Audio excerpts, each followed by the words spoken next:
ئیتر باری وان هەموو قەیرانیان کوێن هەن لە ڕۆژهەڵاتە ناوەڕاستدا ئەف شەڕ و ئالۆزی و پێکدادانێن هەن ئەف نەسەقامگیریە و لە ڕۆژهەڵاتە ناوەڕاست هەیە ژعالێکێدن و ئەف گڤاشن حکوومەتا فەدرال لەسەر هەرێما کوردستانی هەنە لە هیچ تشتێک نەبوویە بربەست لە هەمبەر سەرۆکوەزیر مەسعود بارزانی ji bo vê çendê ku xizmeta hawlatên Herêma Kurdistanê biketin projeyên stratîjî û mezin û çarenivîsa ji bo Herêma Kurdistanê cêbecê biketin li gorî standardên cîhanî ku ev cure projane îtir vejandineka baş di nava Herêma Kurdistanê da durust kiriye karîgeriyeka baş li ser seqamgiriya dareyî hebûye geşepêdana dareyî hebûye geşeya aborî hebûye li Herêma Kurdistanê ji bo van mijarane gotûbêjekê digel berez Dr. Şehzad Ehmed bi sporiya mijin şarazayê aborî dikin ku li studiyê de digel me dabêtin cenabê doktorî bexêr bey spas bo amedebûnê doktor sereta babasî geşeyî aborî û seqamgirî dareyî bikin em cure projane projeyeke xizmetguzarîn projey stratîjîn projen rastexû hawlatî Sûdî lê debênit nek Çînekî taybetiş hemû kesek pêkewa bi yek mustewa detwanê Sûd lem cure projane bênitin ema ta çend karîgeriyan li ser babetî geşey aborî û seqamgirî dareyî heye li welat da Belê spas bo tu spas bo mîwandarît spas bo bîneranî Kurdistan 24 em projane projeyê pê deڵێن infrastructures yan jêxanî aborî کاریگەری هەیە لەسەر هەموو سێکتەرەکانی ئابووری ینی هەر لە کشت و کاڵەیە لە پیشەسازی لەبەرەوەی ئینفراستراکچەر ژێخانی ئابووری بە تایبەتی ڕێگەوبان و پردەکان وەکو شەبکەیەکی ئاڵوگۆڕ و بەیەکبەستنەوەی هەموو ناوچەکان هەموو پیشەسازیەکان بەیەکەوە لەناو ئابووری وڵاتدا لەبەرەوە حکوومەتی هەرێمی کوردستانیش و جەنابی کاک مەسرور بارزانی ینی لەسەر ئەو کارە بەجددی کاریان کردووە نزیگەی 5,000 کیلۆمەتر ئەوە قیرتاو کراوە لە هەرێمی کوردستاندا بێجگەلەوەی کە چەندەها پرد و پرۆژێکێک کە پەیوەندن بە ئینفراستراکچەر و بە ژێرخانی ئابووریەوە ئەگەر بینە باسی ئەوەی کە ئایا ئەم پرۆژانە وەکو پردەکان وەکو ڕێگەوبانەکان کاریگەریان لەسەر ئابووری چییە بێگومان هەر سێکتەرێک یان هەر لایەنێک هەر کۆمپانیایەک کە بەرهەمی دەبێ ئەو بەرهەمە پێویستە بگاتە بازاڕەکان اینجا ئەم ڕێگەوبان و ئەم پردانەوە ئەکا کە ئەم کاڵایانە بە ئاسانی بگاتە بەکاربەر هەم بۆ ئاڵوگۆڕی بازرگانی ناوخۆیی و هەم بۆ یارمەتی دەرە بۆ بازرگانی نێودەوڵەتی لە هەمان کاتە ئێمە ئەم ڕێگەوبانانەوە ئەکا کە ڕێژەی تێچوون کەم بێتەوە کە ڕێژەی تێچوون کەمە بێتەوە کۆست کەمە بێتەوە و ئەکا کە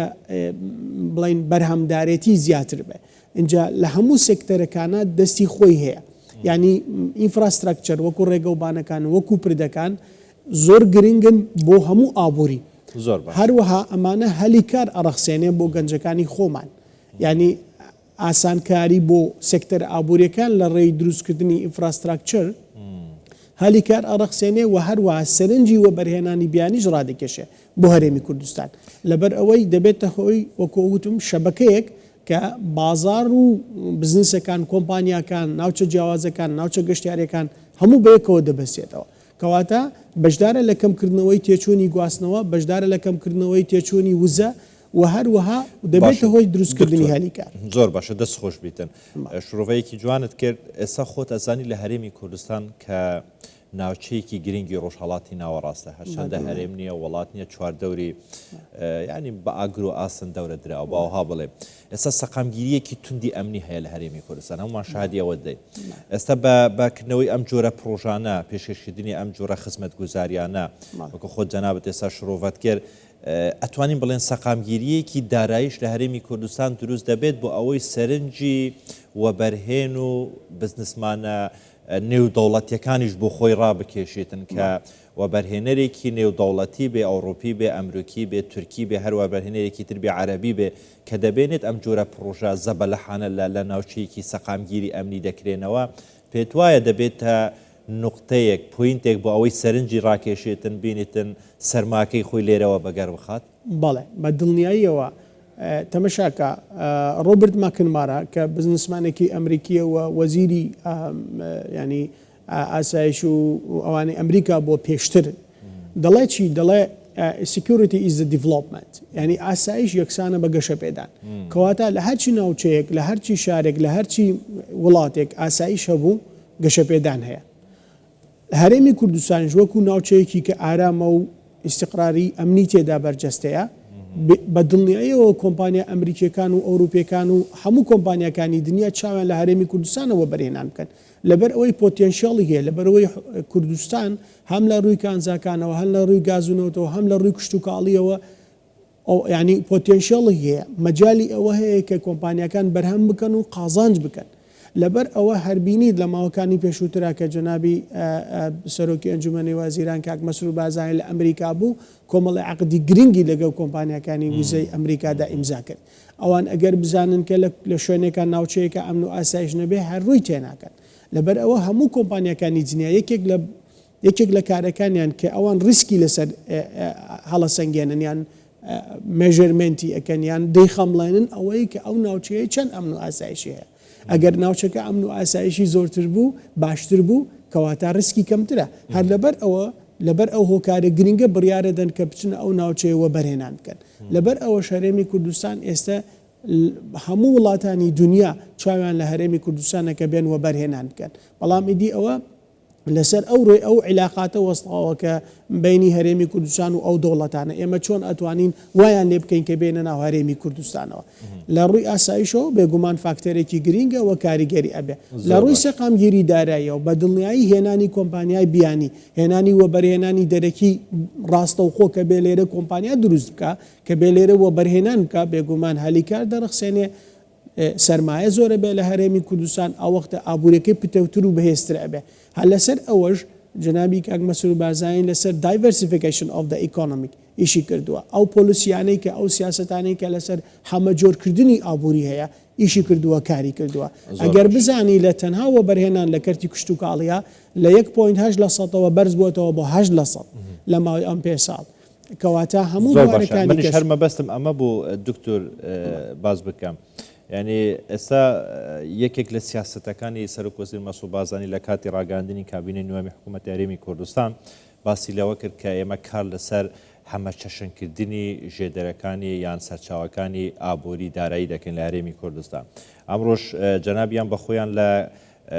هاوینە هەواری گەلی عەلیبەک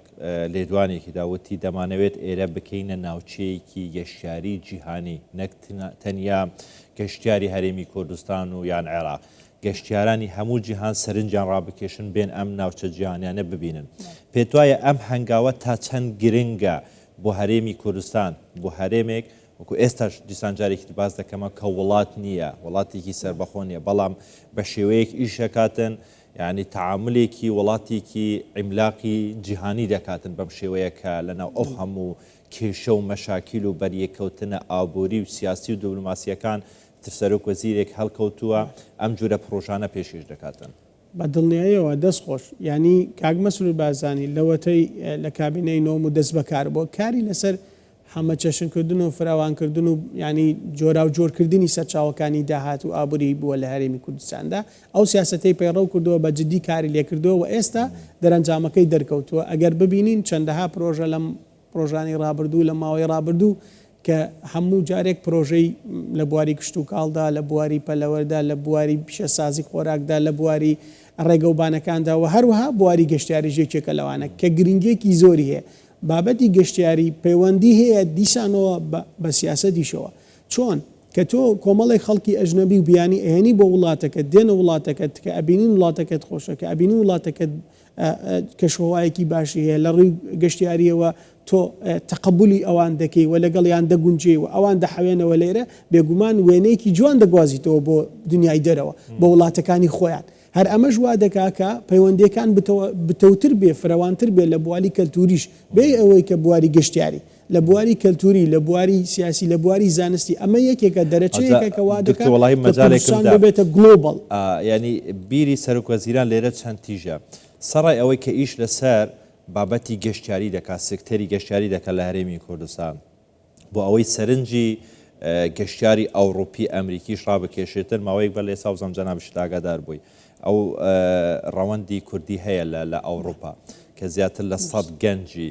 لێ هاتووی کە لە ناوەندەکانی ئەوروپی لە ئەمریکی ئەوانە ڕۆلیان هەیە قسەیان هەیە ئیشان هەیە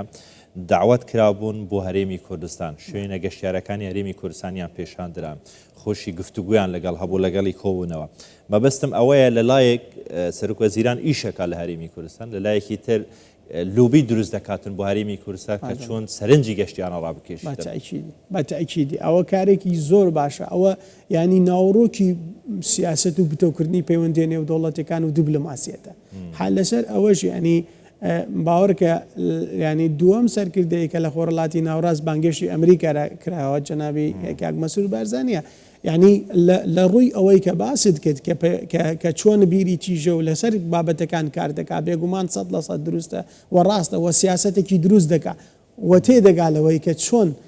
وا بکە کە سرنجی گەشتیارانی نێودەوڵەتی و بابەتی سیاسی و دیبلۆماسی بوڕژێنێ و دروستیکە وەکو دەڵێ کریتیڤ بێ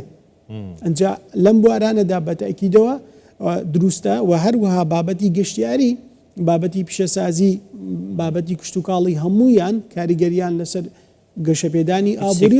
بەجێ نەهێشتووە نایی سێکتەرێکی بەجێ نێشتووە لەسەر هەموو لایە کار کراوە بۆ فراوانکردنی داهاتی ئابووری و ئەمە یەک شتێک بیڵێن پەیوەندی بە ئاسایشی نەتەوەییەوە هەیە باوەڕکە چەندێک داهات زۆر بێ ئابووری جۆرا و جۆر بێ فەرەهەم بێ بوارەکانی سێکتەرە جیاوازەکان بەرهەممان زۆر بێ پەیوەندی نێودەوڵەتیمان زۆر دەبێ بازرگانیمان زۆر دەبێ ئاسایشی نەتەوەییمان بەهێزە بێ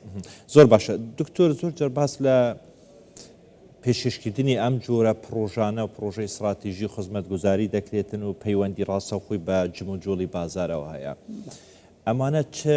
پەیوەندیەکی ڕاستەوخۆیان بە جموجۆڵی بازارەوە هەیە بۆ نمونە هاوڵاتی سادە لە هەرێمی کوردستان سودمەندی سەرەکی ئەم جۆرە پرۆژانە بێتن و ببێتە هۆی گەشانەوەی بازارەکانی هەرێمی کوردستان لە هەموو ڕۆیەکەوە بەڵێ بۆ نمونە ئەوەی کە باسمان کرد ڕێگەوبانەکان کە گوتم زیاتر لە 5,000 زیاتر کیلۆمەتر قرتاو کراوە لە هەرێمی کوردستاندا ئێستا ئەگەر ئێمە لە هەولێر بچیتە سۆران زۆر بە ئاسانی بە ماوەیەکی کەمتر دەتوانین بچیتە سۆران بچیت بۆ دوهۆک بە هەمان شێوە بچی بۆ سولەیمانی ئێستا ئەو ڕێگەی بەرەو کۆیە عینەن ئیشی لەسەر دەکرێت لە ماوەیەکی نزیکدا تەواوەکرێ ینی هەموو شارەکان هەموو پارێزگاکان بەسراوە بەیەکەوە باشە پەیوەندەکان چۆنە پەیوەندەکان ئەوەیە کە تاک بە تاک بە هەژار بە چینی مامناوەند بە دەوڵەمەند هەمویان لەو پرۆژانە سوود وەردەگرن ئەمانە لە ئیکۆنۆمی لە پەبلیک فاینانس لە دارایی گشتی پێی دەڵێن کاڵای گشتی خزمەت گوزاری گشتی سەرۆک وەزیران دەرێت هاوڵاتی سنتەری خزمەت گوزاریەکان بەزەبەت هەر ئەوە یەکەم خاڵ و گرنگترین خاڵ کە لە ناو بابەتەکەی کە بێ دەڵێن پابلیک فاینانس دارایی گشتی لەگەڵ سیاسەتی گشتی کە پەیوەندێکی ڕاستەوەیان لەگەڵ یەکتر هەیە کەواتە بەکارهێنانی داهاتی گشتی بۆ خزمەتکردنی هاوڵاتیان هەموو چینەکان دەگرێتەوە لە چینی دەوڵەمەند لە چینی هەژار لە چینی مامناوەند هەموو چینەکان ئەتوانن ڕێگەوبانەکان بەکاربێنن کەواتە ئەوەی کە کۆمپانیای هەیە ئەوەی کە کشتتوکاڵ دەکا ئەوەی کە پیشەسازی هەیە ئەوەی کە بازرگانە هەمویان سوود لە ڕێگەوبانەکان دەبین هەمویان سوود لە پردەکان دەبین هەمویان سوود لە خزمەت گوزاریە گشتیانەی کە کاک مەسعود دەستی داوەتێ دەبینن لە هەرێمی کوردستاندا دکتۆر یەکێک لە شرۆڤەکارەکانی ئابووری کە وەکو جەناب تەشرۆڤەی جوانی دەکاتن لەسەر بابەتی زیاتر هەرێمی کوردستان باسی لەوە کردبوو بابەتێکی نووسی و زۆر سەرنجڕاکێش دەیوت ئەگەر لە 2005ەوە ئەمە مەسعود بارزانیەکمان هەبە تا 2025 ئێستا ئێمە منافسەی یابانمان دەکرد یابان دەبا بهاتبە سوودی لێمە وەرگرتبە ینی لە ماوەی 4-5 ساڵی پڕ لە قەیران پڕ لە کێشمەکێشم پڕ لە فشار ینی پڕ لە بربەستی لە ئاستەنگی لە هەموو لایەکەوە یعنی لە عێراقەوە لەسەر ئاستی نێودەوڵەتی لەسەر ئاستی ناوخۆیی بە هەموو شێوەیەک سەرڕای ئەم هەمووانەش ئیتر سەرۆک وەزیر مەسعود بارزانی توانی ئەم هەموو دەستکەوتەی بۆ ئەم هەرێمە هەبێتن جا بۆیە باسەوە دەکات لە 2005 کە تا 2025 ئێمە مەسعود بارزانیەکمان هەبە ئێستا ئێمە منافسەی یابانمان دەکات دەبا یابان هاتبە سوودی لێمە وەرگرتبە تەماشای خۆت کە کاک بێل باسەمە ئەگەر تەماشای هەولێر بکەین هەولێر پێشتر ئێستا چۆنە هەولێر پێشتر چۆنە ینی ئەمە لە 2003 هاتمە هەولێر ینی جیاواز بوو ئێستا زۆر جیاوازە زۆر بەرەو پێشچووە لە ڕووی تەکنەلۆژیا لە ڕووی ناوچەی سەوزای لە ڕووی بینایەت لە ڕووی پاس لە ڕووی ینی لە زۆر بۆ ئارەدا بەرەو پێشەوە چووە زۆریش بەرەو پێشچووە گەشەکە هینەکە لەوەیە حونەرەکە لەوەیە کە لە ماوەیەکی کەمدا تۆ گەشەیەکی زۆرەکەی یعنی ئەو کاک مەسرور ئەوەی کە ئەو بڕیادانە ئەو پۆلیسیانەی کە جێبەجێ کردووە لە ماوەیەکی کەمدا تەفڕەیەکی کردووە یان بڵین بازدانێکی بە قووەتی کردووە لە ئیکۆنۆمی پێی دەڵێن جەمپێکی کردووە بە هەموو خزمەت گوزارێکان. یعنی تەمەشای کارەباکە لە ناوچەکە لە خۆڕەڵاتی ناوڕاست لەوانەیە 2 دەوڵەت 3 دەوڵەت هەبێ 24 کاتژمێر کارەبا هەبێت لە کوردستاندا تۆ هاتە چەند دژاتیشی کرا چەند دژایەتیشی کرا دواتر هاتن ئێستا مەتحی دەکەن دەبێ مەتحیکەن چونکە ناتوانن مەتحینەکەن لەبەرەوەی کارێکی دروستە. بۆ نمونە پرۆژەی بە بانقی کردن هەژماری سەرەتا هات وتیان کاکە ئەمە پرۆژەیەکەویتە لە خزمەتی هاوڵاتیاندانی و لە خزمەتی چینیکە و ئێستا کە تێگەیشتن کە پرۆژەیەکی گرنگە پرۆژەیەکی سەردەمیانەیە وڵاتە ئەوروپیەکان هاتن دەستخۆشیان کرد ئێستا بە ئێستا دەڵێن کاکە پرۆژەکە با هەبێتن. پرۆژەی هەژماری من ینی ئەمن چەندین سمینارم لەسەر کردووە هەم لە ناو زانکۆ هەم لە شوێنەکانی کەش لە ئینستیتوتەکان بەڕاستی ینی بەشێک لە دکتۆراکەم لەسەر فاینانشال دیڤلۆپمنت یەکێکیان فاینانشال ئینکلوژن شمولی مالی پێی دەڵێن یان بەرجەستەکردنی دارایی بۆ هەموو هاوڵاتیان خاڵێکی گرنگە بۆ ئەوی تۆ بزنس بکەی خاڵێکی گرنگە بۆ ئەوی تۆ پەیوەندی لەگەڵ وڵاتانی دەرەوە بکەی خاڵێکی گرنگە بۆ ئەوی تۆ گەشە بە داهاتی خۆت بکەی یعنی لە پەرسۆنەڵ فاینانس بۆ نمونە ئەگەر قەرزی بانقی نەبێت چۆن تەقدیمی ڤیزا دەکەی چۆن پێشکەشکردنی ڤیزا دەکەی چۆن دەتوانی سەفەری دەرەوە بکەی بۆ کارێکی بزنس ینی ئەمانە هەمووی پرۆژەی هەژماری من زۆر ئاسانی کردووە خاڵی یەکەمێتی کە بریتە لە فەرامکردنی دارایی. ئەگەر پرسیارێ بکەم وەکو پێشبینی بێتن وەکو شرۆڤکارێکی ئابووری پسپۆرێک لە بواری دارایی و سەقامگیری دارایی و گەشەی دارایی پێت وایە تا 2030 لە بەردەوامبوونی سەرۆکوەزیر مەسعود بارزانی ینی تەوەقوعی چی دەکەی لە هەرێمی کوردستان لە ڕووی داراییەوە؟ لە ڕووی داراییەوە ئەو پەیوەندیانە لەگەڵ بەغدایە دروست بکرێ یانەوە ئەگەر هەرێمی کوردستان کۆنفیدراڵ هەبێ و بخۆی سنترال بانکی هەبێ بخۆی سیاستی دارایی خۆی جێبەجێکە بە دڵنیاییەوە منافەسەی زۆر لە وڵاتە پێشکەوتوەکانی دنیا دەکات هەتا 2030 بە دڵنیاییەوە بابەتی خزمەتگوزاری دارایی دەچتە بواری دەچتە ئاسێکی کە پێی دەڵێن فاینانشال دیجیتەلایزیشن کەم کەس دەمێنی کاش بەکار بێنێ زۆربەی زۆری خەڵکی کاش بەکار نایێنێت هەمووی دیجیتاڵی فاینانس پارەدارکردن دەکات هەروەها لە ڕووی گەشت و گوزاریەوە دەچێتە قۆناغێکیکەوە لە ڕووی ناوچەی سەوزایی با بڵین ینی ئینڤایرۆمنت و گەشەی ئابووری بە هەمان شێوە کوردستان دەچێتە قۆناغێکیکەوە ئەگە بینە بواری ئەوەی کە با بڵین تەکنۆلۆژی یان چەند شارەکە پشت بە تەکنۆلۆژیا دەبەسێ من دڵنیام چەندین شاری سمارت سیتیز دروست دەبێت کە بە وزەی نوێبووە ئیژەکەن بە وزەی پێی دەڵێن گرین ئینەرژی وزەی سەوز یان خاوێن ئیژەکەن بە دڵنیاییەوە کوردستان دەچێتە ئاسێکیکەوە کە دەتوانین پێی بڵێن نۆڵج بیست ئیکۆنۆمی یان ئابووریە کە پشتبەستە لەسەر زانیاری و لەسەر تەکنۆلۆژیا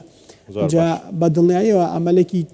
باشمان بە کاک مەسعود بارزانی هەیە جنابی سەرۆکی ئەنجومەنی وەزیران بە دڵنیاییەوە ئەو سیقە و ئەو سیاسەتە حەکیمانەی کە هەیەی دڵنیا بە کوردستان دەبێت ئاسیشکە. زۆر باش وەکو دەڵێن کوردستان لە دەستێکی ئەمیندایە بە دڵنیاییەوە. دەستخۆش دکتۆر شێرزاد ئەحمەد شاب شارەزای ئابووری گەلێکی سوپاس.